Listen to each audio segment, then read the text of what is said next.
করবা রসমালাই খাইতেছি, একেবারে টপাক করে খালি গিলতেছো, এমন ভাবে শিখিয়ে দেবো যদি ধরতে পারো রসমালাই। ঠিক আছে, টপাক করে খালি গিলতাছি, যে এই যে 8.3 অঙ্ক যে তোমরা বোঝো না, ঠিক আছে, কেন বোঝো না তার উত্তর আজকে খুঁজে বের করবো। প্রত্যেকটা অঙ্ক একেবারে 2 লাইনে 3 লাইনে মিলে দিবা। যদি এই ফারুক স্যারের প্রশ্নের উত্তরগুলো এবং সূত্রগুলোর মূল মন্ত্র যদি ধরতে পারো, তাহলে অঙ্ক সব রসমালাই হয়ে যাবে, ওয়াও হয়ে যাবে। ঠিক আছে, তাহলে দেখো যে 8.3 অঙ্ক করতে নিয়ে যে তোমরা মানে বিপদেটা পড়ো, সেখান থেকে আমি উদ্ধার করছি। এখানে মনে করো যে একটা সূত্র লিখে রাখছি, কোয়াড্রেন্টের মাধ্যমে এটাকে বলা হবে প্রথম চতুর্ভাগ, দ্বিতীয় চতুর্ভাগ, তৃতীয় চতুর্ভাগ, চতুর্থ চতুর্ভাগ। ইংলিশে যদি বলো first quadrant, second quadrant, third quadrant, fourth quadrant. এবার প্রত্যেকটা চতুর্ভাগে 90 ডিগ্রি করে আছে।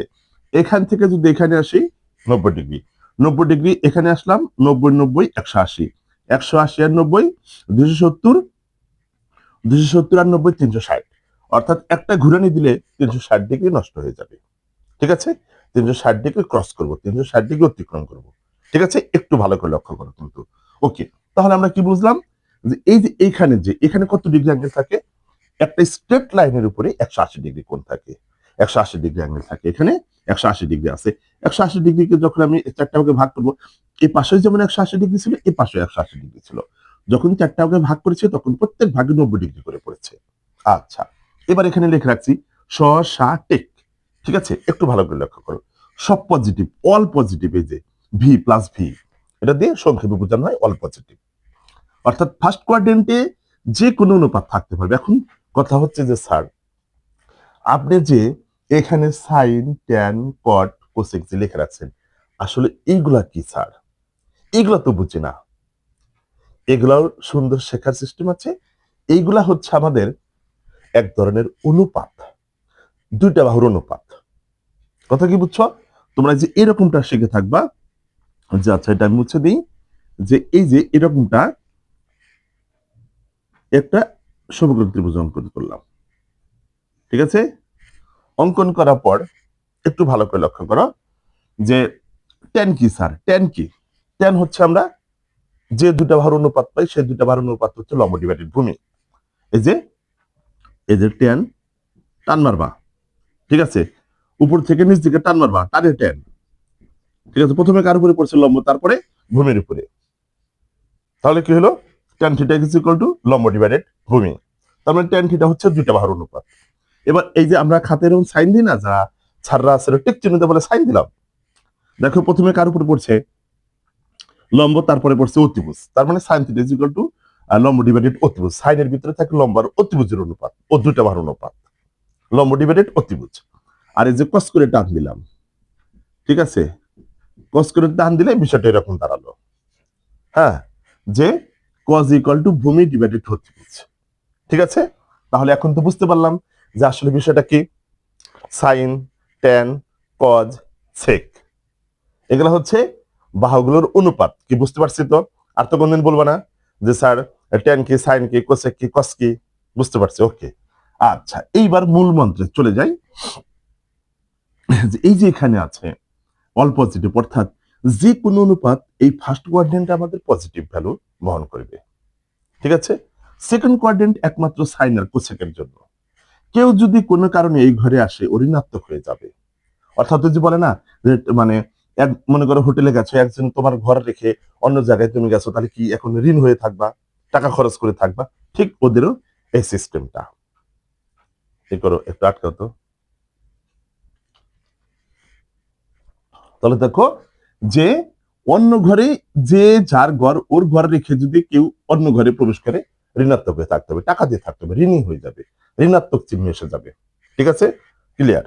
ওকে, এইবার এটাকে বলা হবে হরিজন্টাল লাইন, এটাকে বলা হবে ভার্টিক্যাল লাইন।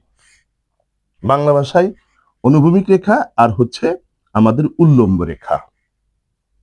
ঠিক আছে, এইবার কোনো কারণে যে এরকম অ্যাঙ্গেল ক্রস করতে নিয়ে যদি সর্বশেষ উল্লম্ব রেখাকে হয় এই পাশে অথবা এই পাশে যদি স্পর্শ করে, তাহলে ওগুলা চেঞ্জ হয়ে যাবে।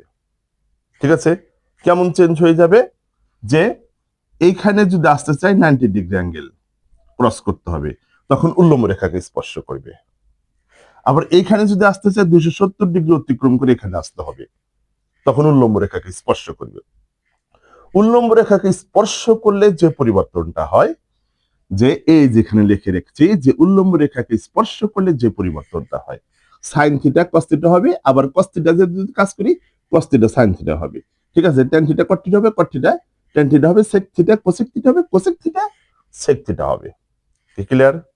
যে উল্লম্ব রেখাকে স্পর্শ করলে এই পরিবর্তনটা হবে। সুন্দর করে ধরে রাখবা, একেবারে রসমালাই হয়ে যাবে। ওকে, এইবার তাহলে এইগুলা দিয়ে সূত্র আবিষ্কার করবা। ঠিক আছে, এখন তোমরা হয়তো পড়ে থাকবা যে 90 ডিগ্রি বিজোড় আছে না জোর আছে, এগুলা ওইগুলার মাধ্যমে খুব সহজে আগাইতে পারবা না, খুব দ্রুত আনসার করতে পারবা না। আর আমি যে পদ্ধতিতে শিক্ষা দিতেছি, এই পদ্ধতি যদি ব্রেনে রাখতে পারো, যে কোনো কোশ্চেন তুমি আনসার সুন্দর করে একদম রাইট আনসার করতে পারবা। ঠিক আছে, তাহলে চলে যাওয়া যাক। এবার দেখো আমি তোমাদের চোখের সামনে তুলে ধরি। 1 নাম্বার, একটু ভালো করে লক্ষ্য করো, সাইন 90 ডিগ্রি মাইনাস থিটা, তাহলে কেমনটা হবে দেখো, আমি একটু তোমাদের চোখের সামনে তুলে ধরলাম। এই যে সাইন কত 90 ডিগ্রি, এই 90 ডিগ্রি মাইনাস, বুঝো কিন্তু বিষয়টা, 90 ডিগ্রি মাইনাস, মাইনাসের কারণে একটু ব্যাক করবা। ঠিক আছে, কি করলাম, 90 ডিগ্রি কারণে গেলাম, আসার পর আবার দেখি মাইনাস, এই জন্য একটু ব্যাক করলাম। ব্যাক করার পর কোন ঘরে আছি, প্রথম চতুর্ভাগে ফার্স্ট কোয়াড্রেন্টে কি অল পজিটিভ। ওকে, আচ্ছা, পজিটিভ চিহ্ন দিলাম। এবার কোন রেখাকে স্পর্শ করেছে, উল্লম্ব রেখাকে, খাঁটি বাংলা ভাষায় খাড়া লাইনকে। ঠিক আছে, তাহলে এই উল্লম্ব রেখাকে স্পর্শ করলে কি পরিবর্তন হবে, তাহলে সাইন থিটা কিসে পরিণত হবে, এই কস থিটায় পরিণত হবে। ঠিক আছে, আচ্ছা, এইবার 2 নাম্বার ল, মনে করো sine of 90 degree plus theta. ঠিক আছে, তাহলে এই যে 90 ডিগ্রি অতিক্রম করার পর প্লাস, তো মনে করো যদি 1 ডিগ্রি যদি লিখতাম, তাও তো এই ঘরে আসতাম। এখন কি হলো, যে প্রথম চতুর্ভাগ পেরিয়ে সেকেন্ড চতুর্ভাগে আসলাম, দ্বিতীয় চতুর্ভাগে আসলাম। দ্বিতীয় চতুর্ভাগ আমরা দেখতে পাচ্ছি যে যেটা নিয়ে কাজ করতেছি, সাইন নিয়ে কাজ করতেছি, দ্বিতীয় চতুর্ভাগ তো সাইনেরই ঘর, তাহলে ওর ঘরে আছি, তাহলে পজিটিভ। ঠিক আছে, আচ্ছা, পজিটিভ। এবার কোন কোন রেখাকে স্পর্শ করেছি, উল্লম্ব রেখাকে, ভার্টিক্যাল লাইনকে যদি স্পর্শ করি, তাহলে 100% আমাদের সাইন থিটা কস থিটা রূপান্তর হয়ে যাবে। কি বুঝতে পারছি তো? আচ্ছা, আরেকটা তোমাদের এক্সাম্পল দাম বুঝিয়ে দিই। এই হচ্ছে sign 180 degree minus theta.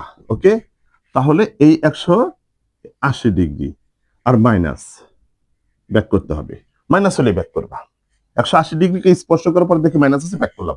Back করে দেখি আমরা কোন চতুর্ভাগে আছি, দ্বিতীয় চতুর্ভাগে। তাহলে কাজ করতেছে কি নিয়ে, সাইন নিয়ে, তাহলে সাইন তো দ্বিতীয় চতুর্ভাগে থাকে, তাহলে পজিটিভ। ওকে, এবার কোন রেখাকে স্পর্শ করছে, অনুভূমিক রেখাকে। অনুভূমিক রেখাকে যদি স্পর্শ করে, তাহলে কোনো প্রকার চেঞ্জ হবে না, পরিবর্তন হবে না, তাহলে এই সাইন থিটা থাকবে। কি বুঝতে পারছি তো? ঠিক আছে, আচ্ছা, এবার দেখো আমরা আরেকটা নিয়ে কাজ করব, sine of 180 degree plus theta. Okay, এবার দেখো প্লাস হলে কি, 180 ডিগ্রি ক্রস করার পর হালকা একটু অন্য ঘরে প্রবেশ করবা। প্রবেশ করার পর দেখতেছি আমরা কোন ঘরে আছি, কোন চতুর্ভাগে আছি, তৃতীয় চতুর্ভাগে। থার্ড কোয়াড্রেন্ট আমাদের কে, এটা কি সাইনের ঘর না, টেনের ঘর, যার কারণে অন্য ঘরে প্রবেশ করলো মাইনাস। ঠিক আছে, এবার কোন রেখাকে স্পর্শ করেছে, অনুভূমিক রেখাকে। অনুভূমিক রেখাকে স্পর্শ করলে কোনো প্রকার পরিবর্তন হবে না। ঠিক আছে, আচ্ছা, এইবার 5 নাম্বার আর একটা সূত্র লিখি, টেন দিয়ে একটু সূত্র লিখি। মনে করো 90 ডিগ্রি মাইনাস থিটা দিয়ে শুরু করলাম। ওকে, তাহলে 90 ডিগ্রি মাইনাস থিটা, এই 90 ডিগ্রি মাইনাসের কারণে ব্যাক করলাম। ব্যাক করার পর দেখতেছি প্রথম চতুর্ভাগে আছে, প্রথম চতুর্ভাগে তো অল পজিটিভ, মানে তোমরা এই প্রথমে এইরকম তোমাদের বোঝানোর জন্য কিন্তু আমি প্রথমে পজিটিভ চিহ্ন দিচ্ছি, প্লাস চিহ্ন দিচ্ছি। ওকে, এবার সর্বশেষ কোন রেখাকে স্পর্শ করেছিল, ভার্টিক্যাল লাইনকে যদি স্পর্শ করে, তাহলে ট্যান হয়ে যাবে কট, এই যে কট থিটা। ঠিক আছে। আচ্ছা, এবার 6 নাম্বার দেখো, এই 90 ডিগ্রি প্লাস থেটা, ঠিক আছে। তাহলে 90 ডিগ্রি প্লাস যদি হয়, তাহলে এই যে হালকা এই ঘরে প্রবেশ করে প্লাস হলে অন্য ঘরে একটু প্রবেশ করবা। এবার দেখবা যে হ্যাঁ, সেকেন্ড কোয়াড্রেন্ট আছে, সেকেন্ড কোয়াড্রেন্ট আমাদের সাইনের কোসেকের ঘর, কিন্তু কাজ করতেছে আমরা টেন নিয়ে, যার কারণে মাইনাস। সর্বশেষ কোন রেখাকে স্পর্শ করেছিল? উল্লম্ব রেখাকে। উল্লম্ব রেখাকে স্পর্শ করলে টেন হবে কট থিটা। দেখছো এভাবে। আচ্ছা, এবার আমি একেবারে টেন 180 ডিগ্রির জন্য একটা শিখাই। 180 ডিগ্রি মাইনাস থেটা, ঠিক আছে। তাহলে 180 ডিগ্রি মাইনাস ব্যাক করলাম, মাইনাস হওয়ার কারণে ব্যাক করলাম, ব্যাক করার পরে দেখতেছি আমরা দ্বিতীয় চতুর্ভাগে আছি, ঠিক আছে। দ্বিতীয় চতুর্ভাগ তো সাইনের ঘর বা নেগেটিভ। কোন রেখাকে স্পর্শ করছে? অনুভূমিক রেখাকে স্পর্শ করলে যা তাই থাকবে, ট্যান থিটা ট্যান থিটা থাকবে। কি বুঝে যাচ্ছে তো? আচ্ছা, এইবার দেখো tan of 180 degree plus theta দেব। তাহলে দেখো tan of 180 degree plus theta, তার মানে কি থার্ড কোয়াড্রেন্টে প্রবেশ করলাম, ঠিক আছে। এবার থার্ড কোয়াড্রেন্ট দেখবো কার ঘর, আসলে ট্যানের ঘর নাকি সাইনের ঘর। দেখতে পাচ্ছি ট্যান আর কটের ঘর, ঠিক আছে। ওরা এই ঘরে পজিটিভ, তাহলে ওই ঘরে আছি, ট্যান নিয়ে কাজ করতেছি পজিটিভ। কোন রেখাকে স্পর্শ করেছে? অনুভূমিক রেখাকে। অনুভূমিক রেখাকে স্পর্শ করলে কোনো প্রকার পরিবর্তন হবে না, ঠিক আছে। এইভাবে, ঠিক আছে, যে সূত্রগুলো শেখালাম এইভাবে। আর একটু তোমরা এটা একটু লক্ষ্য করো যে সাইন অফ মাইনাস থিটা সমান সমান minus sine theta, tan of minus theta সমান সমান minus tan theta, cot of minus theta সমান সমান minus cot theta, cosec of minus theta সমান সমান minus cosec theta, sec of minus theta সমান সমান কস অফ মাইনাস থিটা সমান সমান cos theta, sec of minus theta সমান সমান সেক থিটা। তোমরা কি করবা যে এই যে এই কয়টা আছে না, এর সবটিতে মাইনাস থাকবে আর এই দুইটাতে প্লাস থাকবে, তাই হয়ে গেল। খুব সহজে মুখস্থ রাখা যাবে। 8.3 অঙ্ক করতে গেলে যে সব সূত্রের দরকার তার নাড়ি বুড়ি খুঁটিনাটি সব এখানে আছে, সব। যদি এই আমার এই মানে ইটা টেকনিকটা টেকনিকটা যদি ধরে রাখতে পারো, ঠিক আছে, তাহলে 8.3 8.2 একদম ভুনা খিচুড়ি হয়ে যাবে। এর চেয়ে আর সহজ অঙ্ক কোথাও পাবা না।